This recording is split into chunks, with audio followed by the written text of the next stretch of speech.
Have you ever felt like you were surrounded by people, yet completely alone? Or maybe there's this quiet storm inside you, a fog of anxiety or sadness that just won't lift, no matter how hard you try to shake it off. What if I told you that some of history's wisest minds, Stoic philosophers, faced these very same emotions and discovered timeless ways to rise above them? Feeling lost, heavy, or trapped in your own mind isn't rare. In fact, these emotional shadows, loneliness, anxiety, depression, can cling to anyone, even those who appear strong, successful, or stoic on the outside. But here's the twist. The ancient Stoics, though celebrated for their unshakable resilience, also battled these dark feelings. What set them apart wasn't a magical immunity to suffering. It was how they faced it. Instead of denying their pain, they met it with wisdom, turning emotion into insight and struggle into strength. That's exactly what we'll uncover in this video. We're about to explore 12 Stoic strategies, simple but profound tools that can help you not just cope, but grow. Think of each as a healing instrument in your emotional survival kit. They're designed to restore your spirit, guide you through difficult seasons, and help you see light even when the world feels dim. Whether you're stuck in isolation, drowning, in worry, or just feeling numb, these ancient techniques can help remind you, you are not broken. Just like the Stoics, you have an inner strength, waiting to be called upon. So if you're ready to turn pain into power and sadness into self-awareness, stay with me. Together, let's begin this quiet revolution within. Move your body. Movement isn't just about fitness, it's a lifeline. It's like speaking directly to your soul without using words. When you walk, stretch, dance, or run, you're telling yourself, I'm still here, I'm still fighting, I still matter. This isn't about escaping pain, it's about transforming it. Every step, every breath becomes a small victory.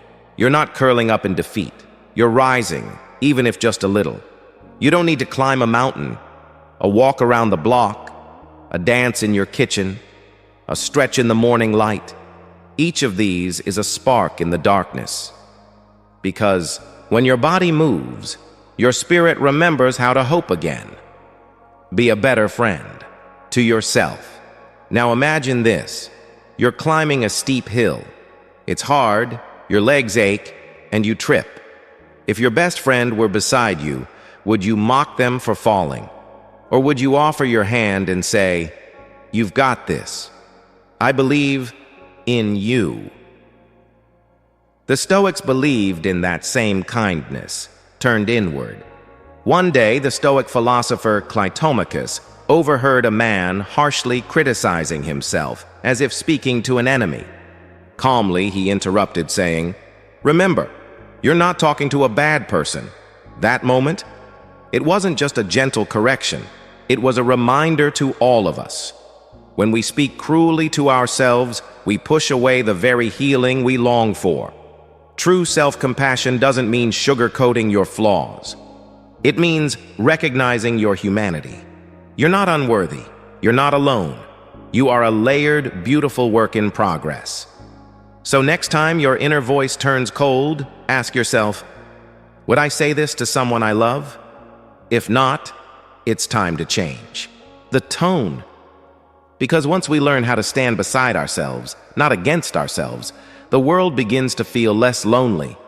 And now, let's keep going, because the next strategy, it's one the Stoics relied on every single day. Just as we ended with the power of treating yourself like a true friend, we now move deeper into the Stoic wisdom that teaches us how to appreciate life itself, even when it's far from perfect. Be satisfied. More in today's world, ambition is often celebrated. We chase goals, then bigger goals, and then even more. Reaching success should bring peace, right? But often it doesn't. Instead, it leaves a strange, hollow feeling, a hunger that never seems to fade. This endless pursuit is a paradox. The more we achieve, the more we feel like something's missing. Take, for instance, the story of a well-known actor. He earned fame, admiration, and a starring role in a beloved TV series. By all accounts, he had made it. But inside, he was restless, anxious, dissatisfied. Why? Because he yearned for something more. Bigger roles, silver screen stardom, a new level of validation. Yet the more he climbed, the emptier he felt. His story isn't rare. It reveals a deeper truth. Real happiness doesn't come from applause or awards. It comes from within, from our ability to be at peace with where we are, right now.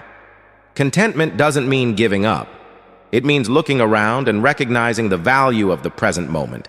It means learning to say, this is enough for now. I am enough for now. When we're constantly comparing ourselves to others or reaching for what we lack, we miss the quiet joy in simply being. The Stoics knew this well. They taught that fulfillment comes not from the chase, but from presence. And in that presence, loneliness fades, anxiety quiets, and a subtle joy begins to emerge. Not from doing more, but from noticing more. Take a view from above now. Step with me into a new perspective. Imagine standing barefoot on your land, feeling the solid earth beneath you, convinced it stretches endlessly. Now picture lifting off in a plane or a spacecraft. Suddenly, your vast world shrinks into a tiny dot. What once seemed all-important now appears small, but not meaningless, just humbling. Marcus Aurelius, emperor of one of the largest empires in history, understood this. From his journal, we learn that he saw his own territories, his military campaigns, his power, even his worries, as ants crawling across a crumb. Why does this matter? Because when we zoom out, we remember something profound. Our problems are not as unique or overwhelming as they feel. The struggles we carry today are echoes of what countless others have carried before us. That larger view doesn't erase our pain, but it grounds it. It softens its edges. It shows us that we are part of a far bigger story, one that has unfolded across millennia. By embracing this cosmic perspective, we tap into something freeing. We see that both our greatest fears and our smallest joys are threads in a shared human tapestry. And with that comes a sense of peace. Peace in knowing we're not alone. Peace in realizing that what feels massive today may be dust tomorrow, and that's okay. Learn to suffer with others. There's something deeply powerful about shared struggle. Think of a team scaling a mountain. Their breaths heavy in the thin air, but their pace united. Or rowers moving in perfect rhythm across cold water at dawn. Or a silent meditation group, each facing their own stormy thoughts, yet sitting together, still. These moments of shared suffering aren't just exercises in endurance. They're reminders that we're not alone in our pain. Unlike solitary efforts, like a long, lonely swim or an aimless jog, these shared experiences forge connection. They bring us closer. They say, I see your fight. I'm in this with you. When we witness someone else pushing forward despite the weight they carry, when we meet their eyes and recognize our own reflection in their struggle, it binds us together. We stop being isolated individuals. We become companions on the same road. And in that bond, loneliness loses its grip. And that leads us to another timeless truth the Stoics lived by, one that transforms how we carry pain, especially when we face it side by side with others. Just as we saw the beauty of shared struggle, how suffering together forges true connection, now we take that courage one step further, the courage to ask for help when the weight is too much to carry alone. Ask for help. We often think bravery means going it alone, facing life's storms with stoic silence. But the truth is, real courage also means knowing when to reach out. Asking for help isn't weakness, it's wisdom. Even the mightiest warriors never fought alone. In ancient battles, they stood shoulder to shoulder, forming shield walls, each one protecting not just themselves, but the person beside them. Marcus Aurelius, a warrior and Stoic philosopher, once said it plainly: "Don't be ashamed to need help." He compared it to a soldier climbing a wall. If that soldier is wounded, should he not call to a comrade for support? Of course he should, because the mission matters, and you matter. That same wisdom echoes today. When you feel overwhelmed, lost, or broken, it's not noble to suffer in silence. It's noble to seek your community, your legion, those who will carry the load with you. Think of support groups, recovery circles, late-night phone calls with someone who simply listens. These aren't acts of weakness. They are modern acts of Stoicism. When you ask for help, you're not falling behind, you're stepping forward into healing. Every honest word, every hand reached out in trust is a small victory over shame and a stride toward the light. Focus on your path in a world filled with noise, distractions, and constant comparisons. Staying true to your journey is a quiet but powerful act. The Stoic philosopher Seneca introduced the concept of emia, a focused awareness of your own direction, undisturbed by the chaos around you. It's not just about having a destination, it's about resisting the urge to wander, drawn by the shiny milestones of others. Let's be honest, it's easy to get distracted. Maybe someone close to you just got promoted, launched a business, found love, or gained followers. Suddenly, your own progress feels slow, small, or meaningless, but Stoic wisdom reminds us every path is different. And when we measure our worth by someone else's pace, we lose sight of our own purpose. Focusing on your path means trusting your timing, your pace, your growth. It's not always easy. It takes discipline, self-assurance, and the courage to ignore the clamor. But when you do, you unlock a kind of freedom. Freedom from envy. Freedom from the race you were never meant to run. And in that space, you'll find clarity, confidence, and peace. Remember, the impermanence of things. Life is fleeting. Beautiful, yes, but fleeting. And that truth can either weigh us down or set us free. Marcus Aurelius, with the weight of an empire on his shoulders, reminded us of this. Even the great Julius Caesar and the humblest Roman citizen end up in the same place, beneath the earth. What a powerful image. The general and the farmer, the ruler and the servant, all equal in the end. Our quests for fame, recognition, or legacy can feel urgent, even consuming. But if we zoom out, as the Stoics often did, we see fame fades, applause quiets, statues fall. There's a Latin phrase, sic transit gloria mundi, thus passes the glory of the world. It's not meant to depress us, but to awaken us. Yes, glory is beautiful, but it's just a visitor, not a resident. This truth, rather than stripping life of meaning, gives it depth. It invites us to live with intention, not illusion. To cherish what is now, not chase what might never last. And from this sober clarity of impermanence comes the next Stoic lesson, one that shifts how we see loss and teaches us how to hold on and let go, all at once. As we let go of our attachment to fleeting glory and fame, what remains is the deeper question: what truly lasts? The Stoics answered not with applause, but with action, and now we step into that same legacy.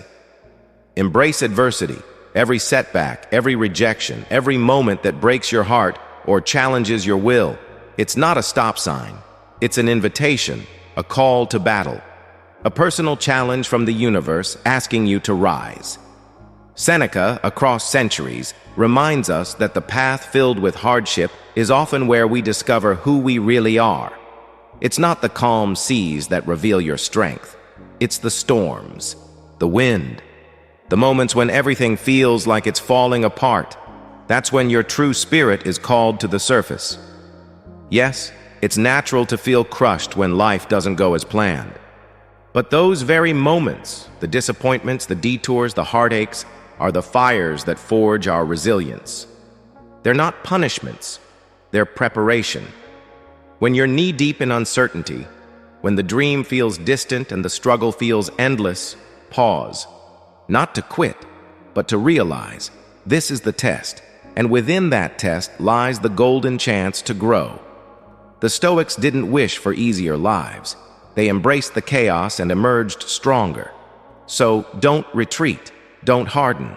Dance, yes, dance through the storm. Because it's in those unscripted, messy moments that you become more powerful, more grounded, and more alive. 10. Don't suppress your emotions. Feeling sad, lonely, like the weight of the world is pressing on your chest? You're not alone, and you're not broken. Even the greatest minds in history, philosophers like Seneca, wrestled with emotions just like yours. With his pen, he offered not escape, but embrace. His consolations weren't cold logic. They were warmth, written to cradle the soul in its darkest hour. The lesson? Don't shove your emotions into a box and lock them away. That's not strength. That's denial. True strength is knowing how to face your feelings, not to be consumed by them, but to understand them, to feel them, honestly and bravely, without shame. When sadness comes, don't run. Sit with it. Listen. Learn. When anxiety flares, don't bury it. Breathe with it. Let it speak, and then choose how to respond. This isn't about being ruled by your heart. It's about learning the dance. Sometimes the mind leads, sometimes the heart does. Wisdom is knowing which one to follow in the moment. So when those heavy feelings come, and they will, remember, you're not asked to silence your soul. You're asked to listen, and in that listening, find peace. Or seek stillness in a world that never seems to stop moving. Stillness might feel like a lost art, but to the Stoics, it was a lifeline. A quiet fortress in a chaotic world. When the noise gets too loud, when loneliness knocks or sadness whispers, come back to stillness. Imagine yourself as a stone resting in the ocean, steady, unshaken, even as waves crash around you. Marcus Aurelius knew this well. He didn't seek to escape the chaos, but to find his center within it. Stillness isn't about withdrawal. It's about clarity, about standing firm in the eye of the storm. So take a deep breath, plant your feet, let your thoughts settle like dust in calm water. In this pause, something beautiful happens. Creativity stirs, meaning rises. Joy quietly returns. Stillness is where you stop reacting and start choosing. And in that space, you'll remember who you are and how strong you've always been. And from that inner stillness, we arrive at the final truth the Stoics offer us, a practice that draws all the lessons together and helps us walk through life with grace, even when the path is uncertain. From the calm of stillness, we don't just survive the storm, we begin to dance with it. We move in rhythm with the waves, discovering that even moments of deep loneliness or sadness can become gateways to peace, meaning, and inner strength. Accept things as they are. When life throws us into chaos, our instinct is often to resist. We replay the what-ifs, question the why-nows, and wrestle with realities we cannot change. But there's a timeless Stoic truth that offers peace amidst the storm. Acceptance. Now don't confuse this with giving up. Acceptance is not surrender. It's not passivity. It's clarity. It's the brave act of seeing the world not through the lens of desire, but through the lens of truth. There is a hidden harmony beneath the surface of chaos. Disappointments carry wisdom. Unmet expectations often come bearing gifts we didn't ask for, but desperately need. When we stop fighting the present moment, something shifts. A deeper kind of peace begins to emerge. Imagine your life as a river. You could thrash against the current, exhausting yourself trying to return to a past that no longer exists, or race ahead toward a future you can't yet reach. But what if you floated? What if you trusted the river to take you where you need to go? That is the heart of amor fati, a love of fate. It's not about blind optimism. It's about embracing every twist, every turn, every high and low as a thread in the story of who you're becoming. Marcus Aurelius spoke of this fire, the fire of life. And he reminded us, no matter what you throw into it, joy or grief, triumph or failure, it all becomes fuel. It all contributes to your inner flame, shaping your path, strengthening your resolve. When we begin to see life this way, everything changes. We stop resisting. We start becoming. So don't just learn the theory, practice it, breathe it, live it. Acceptance is not the end. It's the beginning of transformation. These 12 Stoic strategies are not just ancient teachings. They are tools, powerful, practical, and proven by time. They show us that healing doesn't always come in loud victories, but often in quiet shifts of perspective. I share insights like these every week with a global community seeking deeper meaning, peace, and purpose. If your soul is drawn to this path, come walk it with us. It's free, open, and entirely in your hands. Just follow the link below, because the wisdom of the Stoics has endured for thousands of years, and now it's here for you.